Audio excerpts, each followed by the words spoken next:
আজকে বর্ধমান যোগ মন্দিরের পক্ষ থেকে বার্ষিক অনুষ্ঠানের আয়োজন করা হয়েছে। এখানে নাচ, যোগনৃত্য, সমবেত সঙ্গীত, আবৃত্তি, বাচ্চাদের যোগা ডান্স, যোগা ব্যালে অনুষ্ঠান করছে বাচ্চারা। এখানে প্রায় 80টা বাচ্চা রয়েছে, এছাড়া 30টা গার্জেন অনুশীলন করে এখানে আজকে পারফরমেন্স করছে। এটা অষ্টম, 8 বছর এটা হচ্ছে।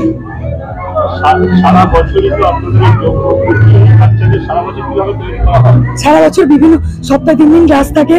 ক্লাসের মধ্যেই যোগা করানো হয়, জিমন্যাস্টিক করানো হয়, তার সঙ্গে ডান্সের ট্রেনিং করানো হয়। সব মিলিয়ে ঝুলিয়ে একটা সুন্দর করে পরিবেশন। আমাদের বার্ষিক অনুষ্ঠানের আগে কি এক্সাম হয়, যোগার এক্সাম। যোগার এক্সামে যারা ফার্স্ট সেকেন্ড থার্ড হয়েছে তাদেরকে পুরস্কৃত করা হয়। তাছাড়া সমস্ত যারা পারফরমেন্স করছে সবাইকে সংবর্ধনা দেওয়া হয়। মাননীয় এমএলএ স্যার, বিভিন্ন কমিশনাররা, বিভিন্ন সমাজসেবকরা, বিবেকানন্দ সেবক সংঘের সভাপতি, এনারা এসেছিলেন। আমি জয়িতা সেন, যোগ মন্দির।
মন্দিরের উদ্যোগে বার্ষিক সাংস্কৃতিক অনুষ্ঠানের যে শুভ সূচনা হতে চলেছে,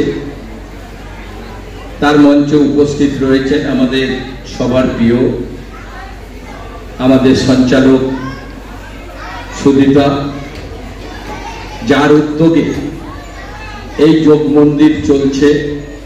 একদিকে নাচ, আর একদিকে যোগার যে অনুষ্ঠানের মধ্য দিয়ে জয়িতা সেন প্রতি বছর তার যোগ মন্দিরকে যেভাবে বর্ধমান শহর তথা জেলার মধ্যে তার এই অনুষ্ঠানকে এগিয়ে নিয়ে যাচ্ছেন, সেই জয়িতা সেন রয়েছেন।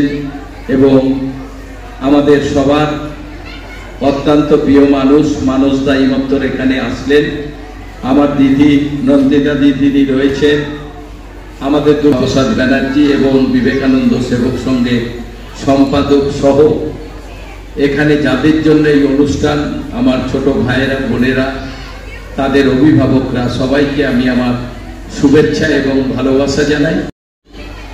সারা বছর ধরে যেভাবে নৃত্য অনুষ্ঠানের যে স্কুলগুলো এবং জয়িতার তো দুটো, আর একদিকে যোগা শেখায়, দুটোকে সামনে রেখে সারা বছর ধরে তার যে কাজকর্ম চলেছে, তার জন্য বছরের একটা দিন তাদের সবাইকে একটা জায়গায় নিয়ে এসে এইভাবে একটা বাৎসরিক সাংস্কৃতিক অনুষ্ঠান তিনি প্রতিবারই আয়োজন করে।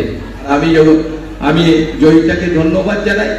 আমি বেশ কয়েক বছর ধরেই তার এই অনুষ্ঠানে আমি নিজে আসতে পারছি এবং আমাকে বারবার আসার জন্য বলে, এতে আমি অত্যন্ত গর্বিত। কারণ আমি মনে করি আমি নিজে এইসব অনুষ্ঠান অনেক অনেক বেশি ভালোবাসি।